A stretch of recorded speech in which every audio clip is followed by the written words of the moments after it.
예, 국내외 이슈들에 대해서 그 이슈 해석하고요. 투자 전략 세워보도록 하겠습니다. 하이투자증권 투자솔루션 팀의 이동근 차장과 함께합니다. 안녕하십니까?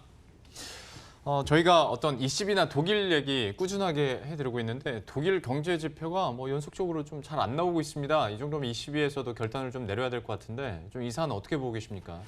일단 사실 제가 단기적으로 봤을 때나 좀 아니면 하반기 내내 좀 이 유로존의 좀 상황을 계속해서 좀 면밀히 봐야 될 것 같다는 생각을 하게 되는데, 사실 아시겠지만은 지금 가장 심각한 부분은 독일 제조업의 침체입니다.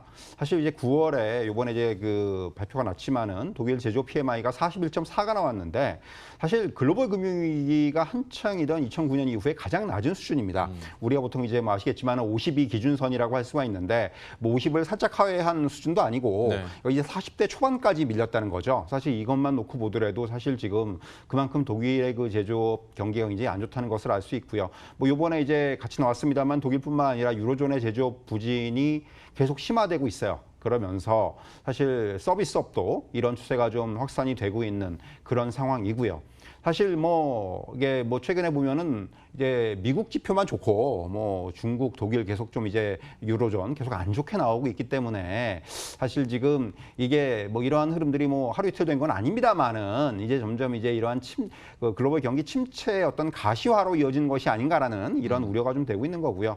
사실 드라기 ECB 총재가 여전히 추가 금리 인하 여력이 있다고 얘기는 하고 있습니다. 또 이게 또 이제 그러면서 또 이제 성장 전망의 위험이 하방으로 치우친 상황에서 단기간 내 경제 성장 반등이 나타나고 있다는 신호는 발생하지 않고 있다. 그러니까 바꿔 말씀드리면은 드라기 총재도 지금 이런 유로존의 상황이 이렇게 단기간에 개선될 것 같지는 않다는 그런 쪽의 어떤 의견을 같이 하고 있고요.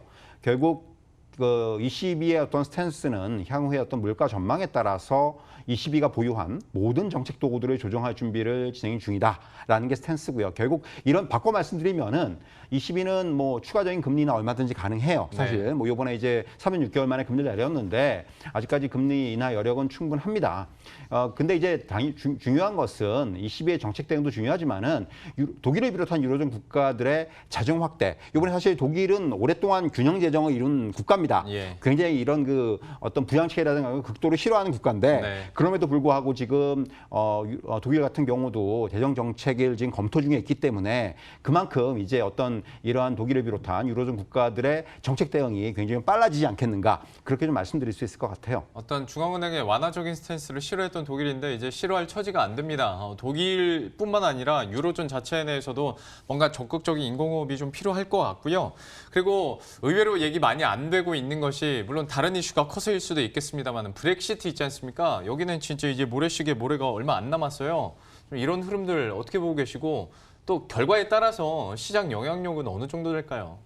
사실 이제 지금 존슨 총리가 계속해서 좀 이제 좀 코너에 몰려 있어요. 사실 대법원도 이제 이 존슨 총리가 의회를 정지시킨 것도 이것도 이게 불법이다 이렇게 이제 판결을 내렸고, 사실 그럼에도 불구하고 굉장히 또 존슨 총리의 의지는 강하죠. 사실 이 2016년 6월에 국민투표를 통해서 결정된 브렉시트의 효력일이 이제 한 달 남았죠. 한 달 남았기 때문에, 그런데 이제 한 달을 남겨놓고 영국 경제 지표는 지금 본격적으로 좀 부진한 양상, 또 왜곡되는 양상, 이런 것들이 나타나고 있어요. 지금 이미 좀 이제 뭔가 악재들을 좀 반영하고 있다 이렇게 보시면 될 것 같고, 사실 2분기 경제 성장률이 하락을 했어요. 그 이전에 1분기는 경제 성장률이 예상외의 호조를 보여줬는데 이게 이제 지금 분석한 결과를 보면은 기업들이 브렉시트를 예상을 하고 재고를 축적하는 과정이 나타났기 때문에 1분기는 좀 좋았는데 2분기는 예상대로 마이너스 0.2%가 나왔죠. 그러면서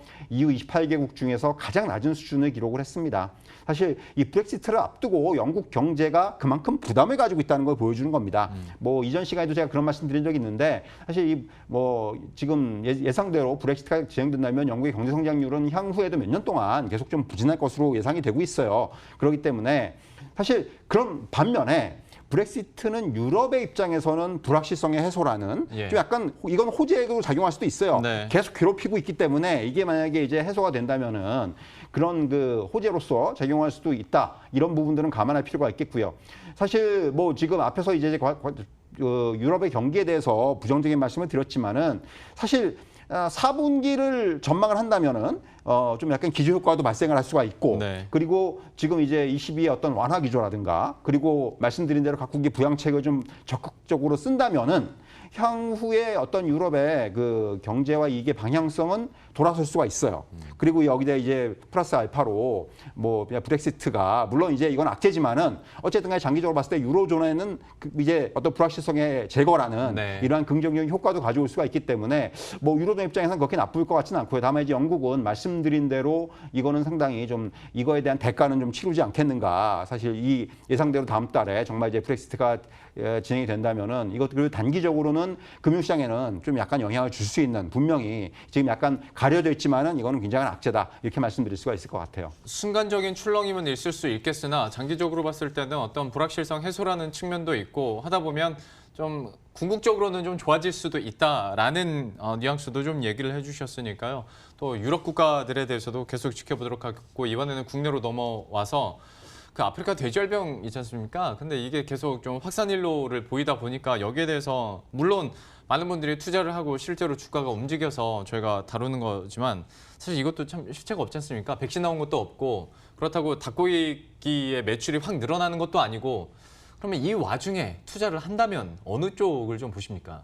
사실 뭐 말씀하신 대로 백신도 없고 치료약도 없습니다. 그렇기 때문에 현 상황에서는 사실 방역을 해가지고 일단 네. 차단을 하는 것이 지금 최선의 어떤 그 방법인데 예. 사실 뭐 이게 쉽지가 않아요. 지금 계속 뚫리고 있기 때문에. 근데 뭐 해외 경우를 보더라도 이 아프리카 돼지열병이 한번 발병을 하면은 이게 단기간에 끝난 경우는 없습니다. 네. 뭐 비근한 중국의 사례뿐만이 아니라 유럽 같은 경우도 뭐 많은 나라들이 20, 30년씩 가기도 했었어요. 예. 진짜로. 그렇기 때문에 이게 사실 쉬운 상황은 아니고요.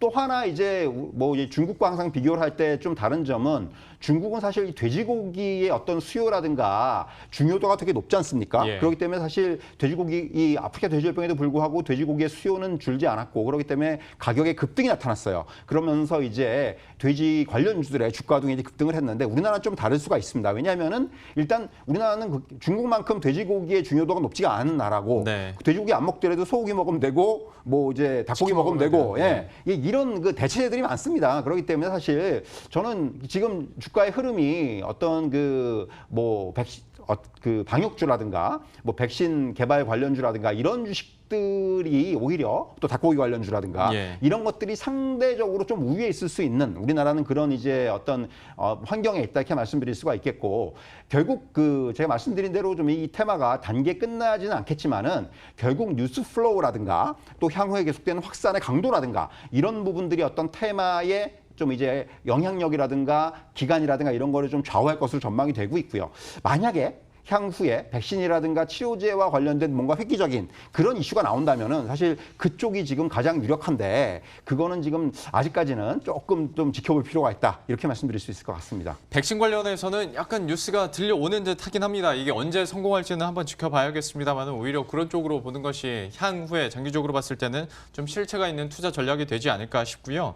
바로 다음 이슈로 또 넘어가면 이건 어제도 저희가 많이 다뤘던 건데 헬릭 스미스 있지 않습니까? 좀 그런 임상 발표 이유도 참 황당하고 어떻게 보셨는지 그리고 그럼 제약바이오에 대해서는 신뢰도 자체가 떨어져서 이런 기초적인 실수를 해버리는데 한국 제약바이오 기업들 어떻게 믿겠냐 뭐 이런 얘기까지 나오잖아요.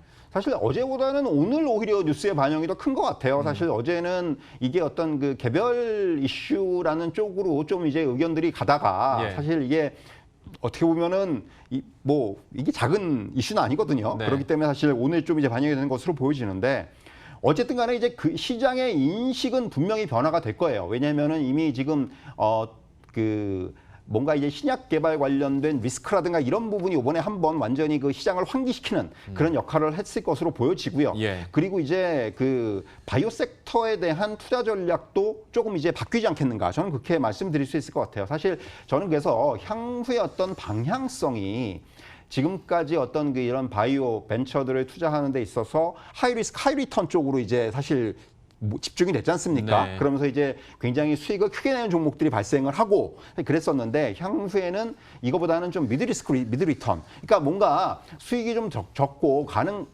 그렇지만은 가능성이 좀 높은 쪽으로 그러면서 이 사실 미드 리스크, 미드 리턴이라는 거는 상대적으로 파이프라인을 많이 가지고 있는 기업들이 유리해요. 예. 사실 뭐 이제 이것저것 많이 좀 하고 있는 기업들이, 그러니까 이런 파이프라인 가지고 있는 기업들이 유리하기 때문에 이런 그 다수의 파이프라인을 통해서 리스크를 줄일 수 있는 기업들이 상대적으로 좀 선호가 되지 않겠는가. 그리고 향후에는 좀 이제 플랫폼 어떤 쪽에 어떤 집중이 되는 이런 기업들이 좀 선호될 가능성이 크지 않겠는가라고 말씀드릴 수가 있고, 또 하나는 역시 최근에 뭐 셀트리온 그룹주라든가 이런 쪽이 상대적으로 좀 이제 주가가 올라오는 모습들도 나타나기도 했었는데, 이렇게 좀 이제 기존에 어떤 그 돈을 벌 수 있는, 수익을 낼 수 있는 확실한 그런 그 창구를 갖고 있는 이런 기업들의 주가들이 향후에는 좀 더 차별화가 되지 않겠는가.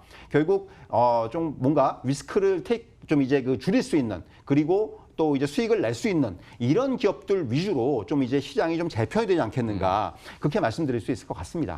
참 이 지경까지 오다 보면 그냥 애초에 빨리 라이센스 아웃해서 돈을 좀 가져가는 게 더 낫지 않을까 하다 보면 역시 여러 개의 파이프라인을 갖고 있는 회사들이 부각이 될 수밖에 없고 여기서 좀 돈이 나오지 않을까라는 생각도 해봤고요. 역시 관련된 내용 조언을 들어봤습니다. 마지막으로 또 하반기 증시에 대한 추가적인 전략 세워보도록 할 텐데, 시기가 시기인 만큼 중국 국경절 앞두고 또 스몰딜도 좀 나올 필요도 있어 보이고, 유화적인 분위기에 뭐 트럼프 대통령 뭐 스탠스도 약간은 좀 내비치고 있지 않습니까? 그러면 시장은 어떻게 대응해야 될까요? 뭐 이제 오늘은 좀 조정을 받고 있습니다. 근데 뭐 지금 조정은 어떻게 보면 당연한 조정이에요. 사실 네. 지금 코스피도 굉장히 좀 쉬지 않고 올라왔고, 그러니까 그런 게 있죠. 그러니까 상승에 대한 피로감이란 표현을 저는 뭐 많이 쓰는데, 네. 사실 그게 지금은 딱 맞는 시장이다. 너무 좀 이제 안 쉬지 않고 올라왔기 때문에 이제 한번 쉬어가는 그런 국면이라고 볼 수가 있겠고, 무엇보다도 시장에서 좀 눈에 띄는 점은 하락에 대한 부담은 좀 이제 완화가 됐어요. 네. 그런 상황에서 이제 글로벌 부양 시도라든가 밸류에이션 메릿이라든가, 그리고 또 이제 미중 무역 분쟁의 완화 국면, 이런 것들이 지금 이제 반영이 되면서 사실 좀 이제 위험 자산 선호가 좀 강해진 것으로 보여지고요. 결국 제가 보기에는 이제 지수가 여기서 쉬었다가 추가 상승을 할 수 있을지 여부는 글로벌 중앙은행들의 완화 정책이 얼마나 먹히느냐, 네. 이게 중요할 것으로 보여지고, 또 이제 내부적으로는 반도체 수출 경기의 회복, 이런 부분들이 중요할 것으로 보여집니다. 여기다 이제 중국의 경기 부양책이라든가, 또 이제 미중 무역 회담의 결과라든가, 이런 이벤트적인 효과가 시장에 굉장히 좀 좌우하는 이런 역할을 할 것으로 보여지고요. 사실 뭐 많이 올라왔습니다만은, 뭐 저도 그렇고 많은 분들이 그렇습니다만은, 아직까지 강세장이라는 표현은 저는 뭐 좀 그렇죠. 아직까지는 타당하지 않다고 생각을 네. 하고요. 이 강세장이 나오려면은 매크로적인 측면이 회복이 돼야 됩니다. 아직까지 그런 상황은 아니고, 다만 이제는 좀 낙폭과대라는 접근보다는 이제 낙폭과대는 어느 정도 이제 커버가 됐어요. 그렇기 때문에 향후에는 이익이라든가 좀 어떤 스토리가 좀 수반이 되고, 무엇보다도 리스크를 줄일 수 있는, 그래서 좀 이제 뭔가 이제 시장에서 좀 안정적으로 투자할 수 있는 네. 이런 쪽으로 지금은 좀 집중을 할 필요가 있지 않겠는가, 그렇게 말씀드릴 수가 있겠습니다. 그 말씀하신 실적과 스토리가 지금 없어요. 그냥 언제쯤 나올지 한번 계속 지켜보면서 어서 좀 상승 추세가 좀 나왔으면 좋겠습니다. 지금까지 하이투자증권 투자솔루션 팀의 이동근 차장과 함께했습니다. 고맙습니다.